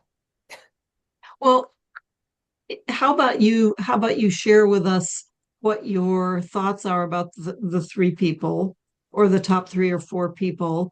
And then, then we'll get maybe a more cohesive sense of who's in that mix. Yeah. And then we'll. Yes, sorry, Pam. For interrupting. But I think a lot of folks have mentioned sort of the reasoning behind some of these choices. But for me personally, I think the first person who stood out was Mr. Johnson. And I really just sort of thought he had the personal experience, the passion, and also sort of seemed interested in exploring a bunch of different things. He mentioned school funding, which is also important to me, and having children who did go through the schools. And so he stood out as somebody who I would generally be supportive of. I also like the idea of allowing folks who had successful terms to, go again. I think continuity is important in this kind of planning. And I know we do still have other folks who are still on the planning board, but for that reason, and because of some of their answers and the way they presented today, I would also support Mr. Major as well as Mr. Hartwell. For different reasons, but I thought that was a good mix. But I'm also I am very moved by the idea of having a diversity of age range on committees. And allowing new voices and new folks to have opportunities in town. And so I'm not opposed to also exploring Mr. Naismith as an option. So those were the four that I had marked on my sheet. So I'm hearing Major, Hartwell, Naismith, and Johnson. I've heard Major, Johnson, Naismith, Major, Johnson, Naismith, Hazelton, and Hartwell.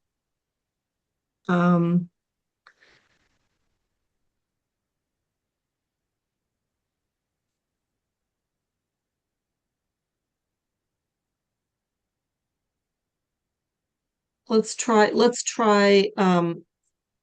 so that's like 2/3 of our list of candidates. Um,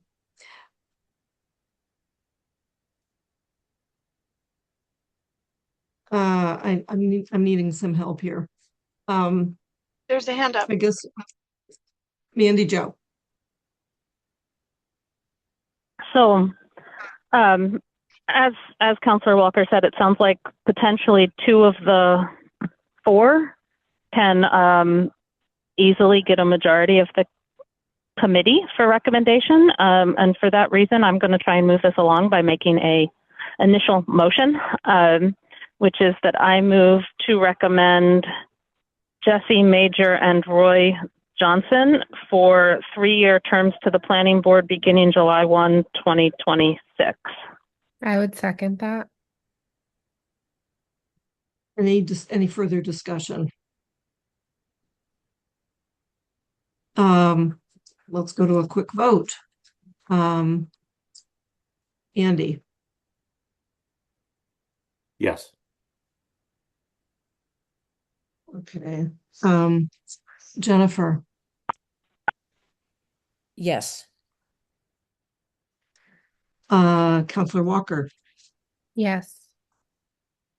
and Pam Rooney is a no. Okay. I get to vote. Oh, sorry, Mandy Jo Haneke. I'm an aye. Okay, good. Okay, so that's 4 yes and 1 no for Jesse Major and Roy Johnson. Good. That's a good start. I'm going to make a motion that we recommend Fred Hartwell for a 3-year term beginning July 1, 2026. Is there a second? I'll second. Jennifer, any further discussion? Was that a yes? No, I have a question. comment. Okay. While Mr. Hartwell has only served 1 term at this time, he actually has served 3 terms total previously. So while I appreciate his willingness to serve again, I also, am trying to think about that versus the skill sets that and the the representation that a couple of the others bring to the table. And so, again, I think Evan Naismith he made his particular point of speaking for renters who don't really have a voice very often.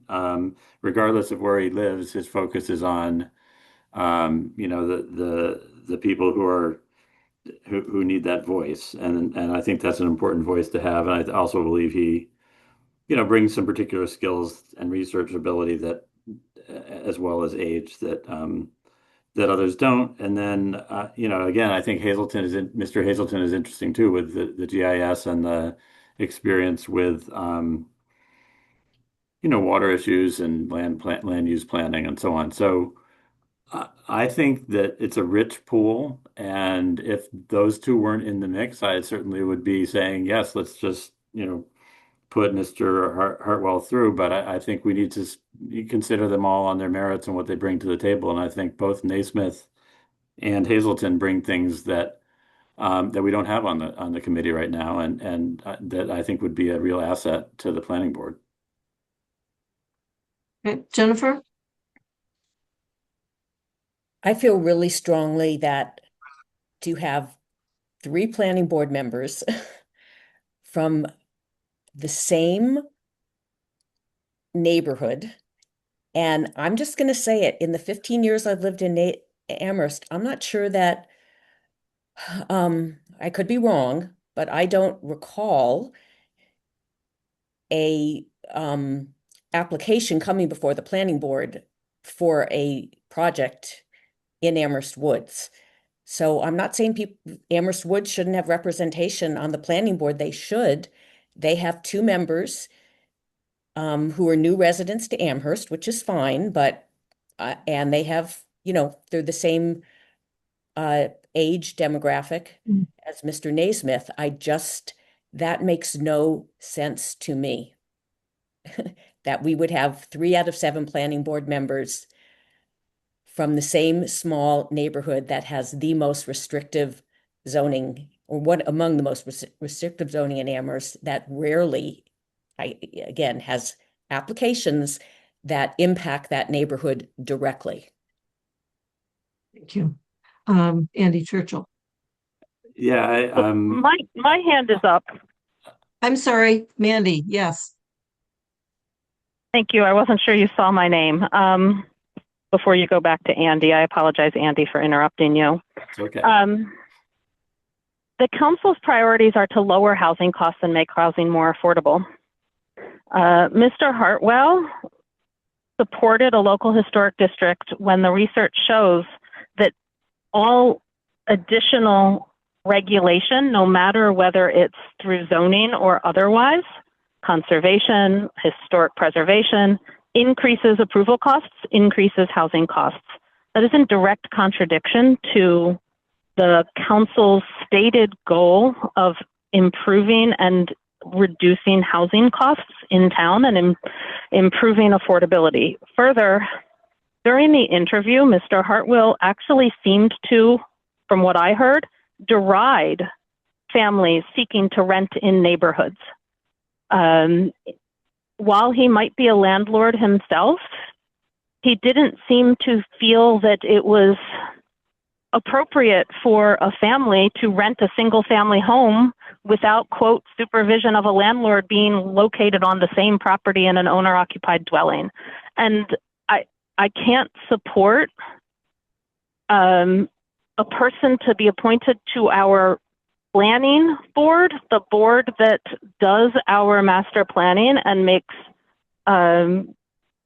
suggestions and recommendations on our zoning bylaw, that seems to take such a negative view of those who cannot afford, those families and adults that cannot afford to own a home in this town, that they must be supervised so they don't have noise violations. I hope I heard it wrong, but that's what I heard during the interview. And to Jennifer's point about geographical diversity, Fred Hartwell lives in downtown, the same location that Doug Marshall lives, the same location that Jesse Major lives. You may consider them different neighborhoods, but in the same sense that, quote, South Amherst is one neighborhood, so is Central Downtown. And so I don't quite understand the inability to support and say you can't put 3 people that live in South Amherst on the planning board, but you can certainly put 3 or 4. When in the past we've had 4 or 5 on the planning board that all lived in the downtown center of Amherst neighborhoods. Seems a little contradictory to me. And we need representation of those that live throughout town, not just in the center of town. There are applications that come through around downtown. The most recent in my well, there's been a bunch in my neighborhood. They've actually been in front of the ZBA, I believe, not the planning board. But, you know, just because you haven't heard of any doesn't mean the planning board hasn't dealt with any. So I cannot support Mr. Hartwell for this position. I have concerns about Mr. Hazelton with his focus on the character of downtown and the character of the neighborhoods. That phrasing has negative connotations for in our housing history on racial basis, and I'm not accusing or saying Mr. Hazelton in any way uses it in that connotation, but the continued use of those phrases concerns me, and so I have concerns about Mr. Hazelton, but I cannot support Mr. Hartwell. Jennifer, and then we'll go to a vote on Mr. Hartwell. Andy you had called on him before. And Girls on the Run, and then Councilor Talbot, you'd put your hand down, but Andy Okay. was going to speak And before you called on. That's right. Council. That's correct. That's correct. It was a Andy Mandy thing, I think. So, but yeah, I guess I just it's great to have a distribution of people from around town, but we don't have district planning board representatives. We have at-large district planning board members, and so I think it's more important to think about how they approach looking at the town as a whole, looking at the master plan, which does say, densify our downtown and village centers, and also how they can listen to the concerns of people in each of those areas. Again, I feel like Mr. Naismith would bring, a renter perspective, a focus on the needs of renters that I haven't heard expressed by very many other folks. And, if not him, then I think Mr. Hazelton brings some technical skills that could be helpful. Both of them are in District 5, but I don't think they'll represent Amherst Woods any more than Mr. Hartwell would, who also happens to be in District 5. I'm going to call a vote on Mr. Hartwell, and then we'll move on. All those in favor? Oh, Jennifer? Oh, sorry. Jennifer. Right. No, I had my hand up. I didn't realize it went down because Go ahead. Go ahead. yeah, I just have to although it's not really about the candidates, but I have to respond to a comment that somebody should not be on the planning board because they support a local historic district. I live in a local historic district, and we have had more building of multifamily housing in my neighborhood than many other neighborhoods. So it is not an anti-development move. There have been the sunset fearing apartments there's probably more ADUs going up now in District 4 in both precincts. It's like an urban legend, but if you live in an RG district, which is zoned for greater density, it's already zoned. We have many, many renters. We're zoned for multifamily housing. And yes, you need to go before the local historic district commission, but but projects are approved all the time. And I would say we've had more development than in many more restrictively zoned districts than a local historic district. And I think Mr. Hartwell, it feels like a bit of gaslighting what Mr. Hartwell was talking about. He may very well, because he rents property, and I'm sure he rents it to families where he doesn't live. But in houses that are rented to students, and this is what he was referring to, there are fewer noise and nuisance complaints when the owner lives on the property. That's the only point he was making. And I would say that he lives in a neighborhood, like he said, his next door to, I think, his neighbor, an ADU is being built that is adjacent to a 2-family house that is already rented to students. And now there are going to be 12 students living next door. So he's living with all these dynamics. And I think that is an important, perspective to have on the board. But to say someone supports a local historic district, therefore they shouldn't be on the planning board, I disagree with that. But, Councillor Haneke and I disagree on these issues. So we, I guess, have to agree to disagree. So I'm going to go to vote, and this is on Mr. There's a Hartwell. hand up. Okay, I thought it was still up. Sorry. Mandy Jo Haneke. Thank you. I just have to correct the characterization of what I said. I did not say that local historic districts were anti-development. I said that the research out there shows and demonstrates that any additional regulation increases the costs of development. And a local historic district is additional regulation that will increase the cost of development, and that means it increases the cost of any housing that is built in that area. And with our council goal of affordability and decreasing the costs of housing, it is hard to support someone who most recently essentially supported a regulation that would increase the cost of development. I never said that it would stop development or it was anti-development. Thank you for letting me clarify what I actually said. While you're on the phone, while you're right there, don't hang up. We're going to go to a vote. I'll call on you first. This is a motion to reappoint Fred Hartwell. Mandy. Mandy is a no. Jennifer Taub. Yes. Andy Churchill. No. Alicia Walker. Yes. And Pam Rooney is a yes. So that's a three yes, 2 no. That's pretty tight. Let's talk about Mr. Hazelton. And I said before, I'm intrigued and appreciative of some of the skills that he brings that are really different than lots of other people. I appreciate the fact that he has been on community boards. He understands how they function. And I think his take on the number of some of the master plan and housing production plan elements seemed on point. He mentioned 3 or 4 with expertise from or application from other areas. I would support Mr. Hazelton strongly. Are there other comments? So I guess this is our way of working through the other folks. My hand is raised.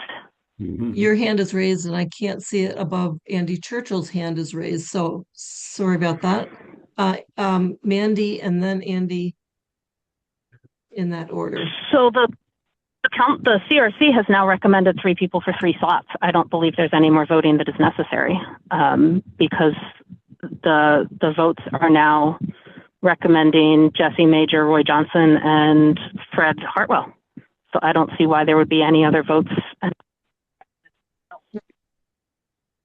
this time. Andy. I would be interested in seeing if we can get beyond a 3-2 vote on another candidate, because that would be a stronger recommendation. To me, this vote indicated that 3 of us could support it and 2 of us didn't want to. But I don't think that we have to just say that we cut off consideration of.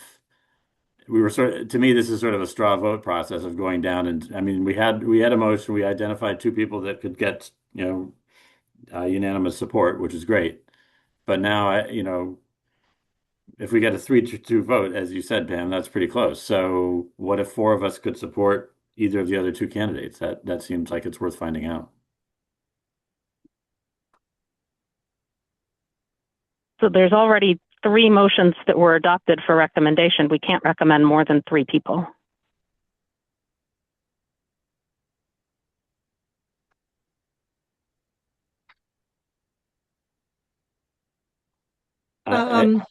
Yeah, Andy. Can we be a little bit less legalistic about it and just try to sort out like what our feelings are about the other 2 candidates to see if any of them has a stronger support than Mr. Hartwell? Andy.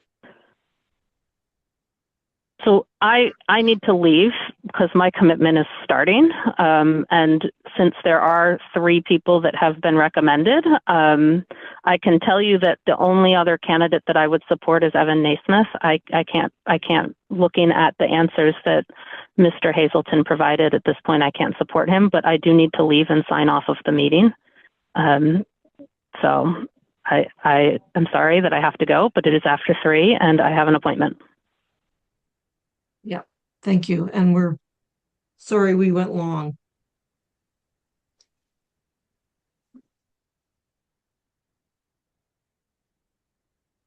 Do you folks have a couple more minutes that we can try to wrap this up? Yeah. Okay. So Andy, your comment is if there was another candidate with more than 3 yeses, if you will, that would be a stronger position for recommendation. Mm-hmm. And I don't.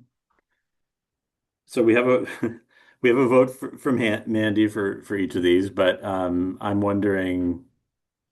My sense is that I don't know I guess I don't want to characterize what how the other two would turn out, but I'd be curious how people would vote on Hazelton and on Naismith.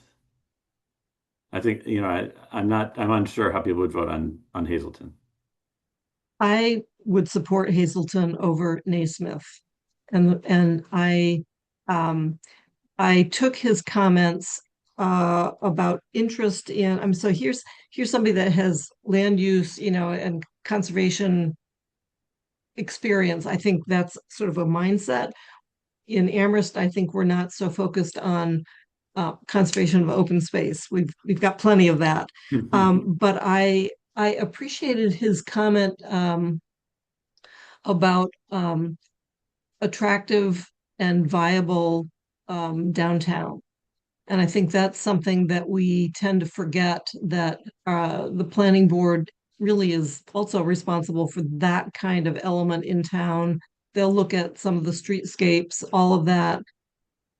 To me, the economic value of an attractive and inviting downtown is equally as important. It's not as important as housing, but it's equally as important to other economic concerns in town. If it is if we don't succeed there, there's no reason to come to Amherst, except for jobs, at the university. So I appreciated that, and I would be able to support him. I am not planning to support any other candidate besides that. Good. Andy. I also think that he seemed to bring a way of approaching problem solving to the table that was skilled and thoughtful and balanced. I would worry a little bit because my focus is housing and revenue that he might conceivably be more used to trying to preserve land from housing rather than develop it. But I think in his statement he has said, that he see and in the parts of the housing production plan that he identified, I think I felt like he was supportive of those and was actually thinking about, thoughtful and productive ways of implementing those. So I could support him. Councilor Walker. Thank you. I just also speaking to Mr. Hazelton, there was no reason why I wouldn't have chosen him. It's just we had so many candidates and only so many slots, and so he just didn't come out in my top 4. And more so just because the third and fourth slot on my sort of ranking was more thinking about the spread of expertise and sort of answers. I did think, though, to what Andy said, I think Hazelton in one of his answers did also reference thinking about working to lower approval process costs for developers. And so I don't think, I didn't get that he would be opposed to any type of development. I did think that would have been sort of an asset and something that he would keep an eye on. So there was nothing that I didn't like about him per se. I think that for me, I appreciated Naismith's focus on renters, which is something very important to me that not many other candidates actually mentioned at all. And that seems really important to me. And again, just the demographics of being a younger voice. Yeah, so I just don't know if that's helpful because I'm not sure that gets us to 4 votes on any other candidate, but I just thought it'd be helpful if I just share at least my thought process there. Well, I guess I'm wondering if Jennifer and then Andy. Yeah, no, I was just going to say I was very impressed by Mr. Hazelton. He has a lot of skills that are, pertinent to what the planning board does. He's very thoughtful, and he seems like he's very conciliatory and, would work well on a multiple member board. I just have the concern about there being 3 members of the planning board from, really live within blocks of each other. Yeah, and I think where not many of the plan applications that come, impact that neighborhood directly in any way. So that's my concern. But I appreciate, very much appreciate his, I enjoyed his interview and his application. Andy. So I guess I don't know how to do it, but I'd love it if we A straw vote. If we could do a straw vote to say how many of us could support this person, Hazelton. All those who could support, raise your hand visually.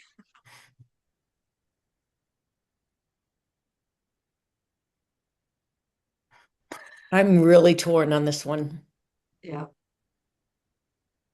Well, I think I mean, in a way, we're looking for a strong, I'll say a stronger support for a candidate. If we did not have as many people willing to support Mr. Hartwell, I think I would prefer to go into the committee or into the council meeting with this kind of support, if that makes sense. I think it's stronger.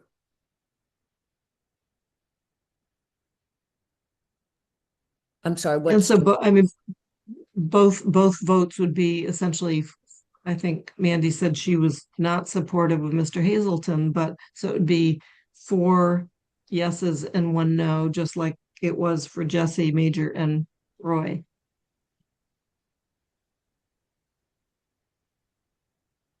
And my vote for no for that motion was because I preferred to have either Mr. Hazelton or Mr. Hartwell as the second person in that nomination, not because Mr. Roy wouldn't have been great.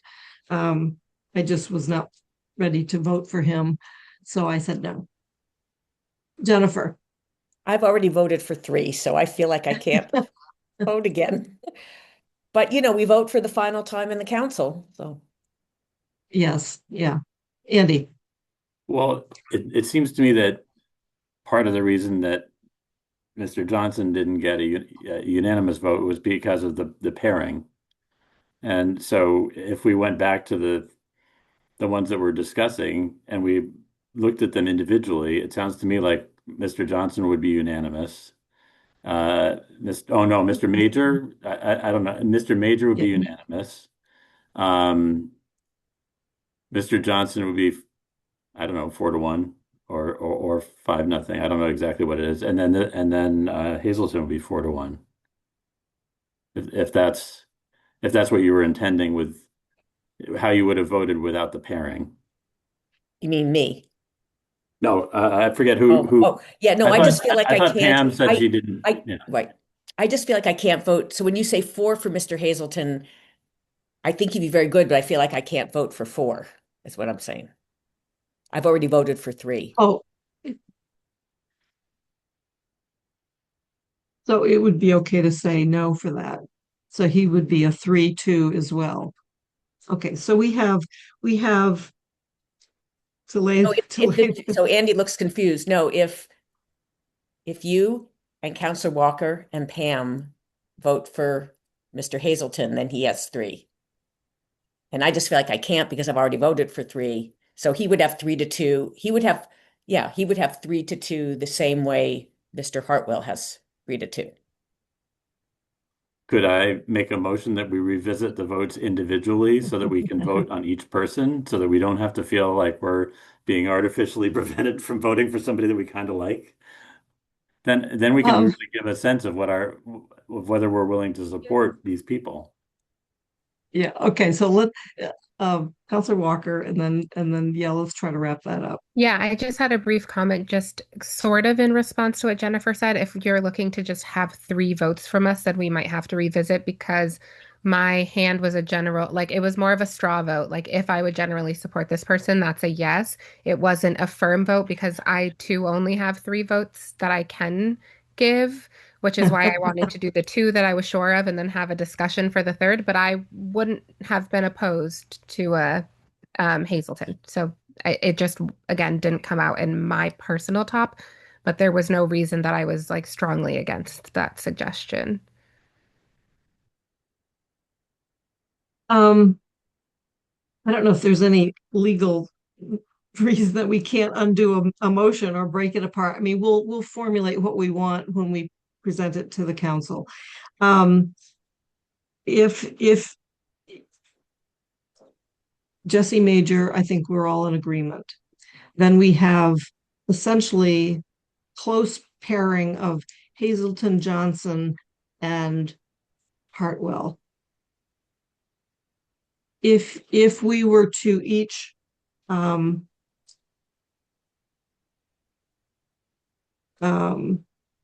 was the 3rd one? Johnson.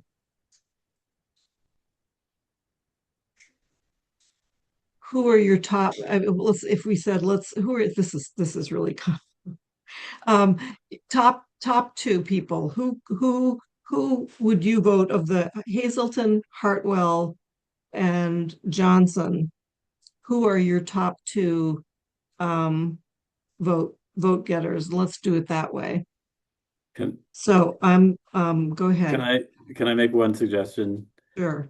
What if we just went down the list of the ones that we've been discussing and just said, how many of us how many of us are not against this person? How many of us could support this person?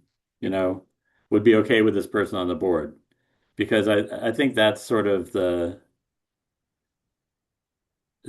point is, if you object to somebody being on the board, you should call that. But if you don't object to somebody being on the board and that results with a 4-1 or 5-0 vote, I think that's important information. I think I appreciate that, but I think I'd rather hear somebody's top 2 because that's really what we're talking about. We're down to the following 2 positions. So after Major and Johnson, is that what we're saying? Yes. Okay. After you wanted to break apart Major and Johnson because of the way Major and then yes. So this would be between Hazelton, Hartwell, and Johnson. Okay. If you were to give your 2 top votes, who would they go to? And I will put yeses for those 2 people, and we'll tally. Each of us will give our top 2, and we'll see where we come out. So, Andy, your top 2: Hazelton, Hartwell, and Johnson. I would say Johnson, and among those 3, I would say Johnson and Hazelton. Okay. Counselor Walker. I would say Johnson and Hartwell. Jennifer. Because I am concerned about the geographic diversity, I would say Johnson and Hartwell. And Pam would be I think I would say Johnson and Hartwell for those choices. So we have 3 for Johnson, 3 for Hartwell, 1 for Hazelton. And Mandy already sort of expressed her whatever it was. Right. So it would continue to be a split vote, but the majority of the committee is supporting this mix. So it would be I think a new motion to recommend Johnson, Hartwell, and Major would probably be in order. Counselor Walker. Thank you, Pam. I was actually going to ask if we do in fact need another motion, because I think we actually already voted on those three. Do we need to have a formal motion to vote them all together? I think we voted all of them. I think my suggestion, not that I don't think you would already do this, but would just be to just have a clear sort of briefing of the discussion that we have in the process that we took, because I'm not sure this was the exact process that has always been taken. So to just give the council sort of a clear picture of what our discussion was would be my only suggestion at this point. But I don't think that we need to take any other votes at this point. Okay, so you're absolutely right. We came out at exactly the same spot we started, which was Major and Roy, Major and Johnson, and Fred Hartwell. Okay. You're right. I think we have already voted and discussed this to death. So I apologize for the convolution. what Jennifer. what was the final vote on Hartwell? 3. And what was the 3. final vote on Hazelton? We didn't really get to 3 on him. Hazelton was 1 and Johnson was 4. And Naismith was not in the final mix, but right. 3 of us were supporting. All right. Well, I don't. So as far as how we go about explaining this to the council, it's going to be, we ended up with these 3 that passed our process by, is it going to be Major and Johnson were 4-1 and Hartwell was 3-2? Yeah. Okay. But at least and that is exactly how it came out at the very beginning. So we could have probably, as Mandy said, you voted for 3 people and you should quit right there. So Mandy was it correct. just strikes me that 3 of us would have probably voted for Naismith too. So it feels weird to put forward 1 3-2 vote and not mention the other one. And I guess part of that might have been. And we probably could have gotten 3-2 on Hazelton too. Yeah. So we have 2. I think next time we're gonna do colored stones, and we're gonna put them in a bucket.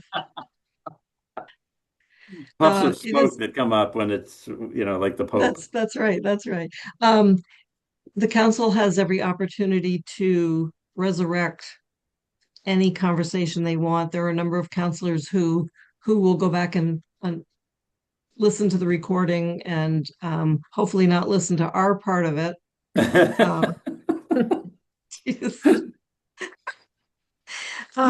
So that said, I think we've had the motions, we voted on it, and I am going to move to, unless Jennifer you want to add, I was going to go to just talk about meeting minutes and wrap this up because it's practically a half an hour past. So we don't have to talk about this now, I guess, but just for that, the reason there's not, maybe we should have a set process, but because sometimes we've had 3 applicants for 2 spots. This is a time where we've had more applicants per spot. So it was a little, we usually don't have so many to choose from. It's great to have a lot to choose from.